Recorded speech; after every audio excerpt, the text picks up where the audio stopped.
PTI रहनुमा रियाज फिदियाना ने chief election commissioner को खत इरसाल किया है। इस खत में मुतालबा किया है कि लाहौर हाई कोर्ट के 43 पीटीआई एमएनएस के डी नोटिफिकेशन की मुअत्तली के फैसले के बाद पीटीआई अरकान के इजलास में शिरकत के लिए कौमी असम्बली सेक्रेटेरिएट को हुक्म जारी किया जाए।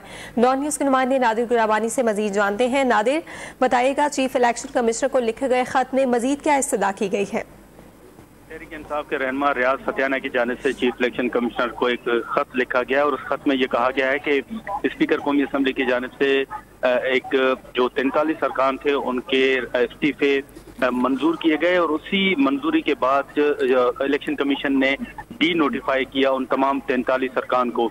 रियाज फिदियाना ने उसी खत में कहा है कि रिट पिटीशन जो दायर की गई लाहौर हाई कोर्ट ने उन तमाम 43 अरकान की डी नोटिफाई करने का जो फैसला था वो मुअत्तल कर दिया है, जिसके बाद अब तहरीक इंसाफ के अरकान जो है वो कौमी असम्बली में शिरकत करना चाहते हैं। तो चीफ इलेक्शन कमिश्नर कौमी असम्बली सेक्रेटेरिएट को ये हिदायत करे कि वो फैसिलिटेट करे तमाम 43 अरकान को, ताकि वो कौमी असम्बली इजलास में शिरकत कर सकें।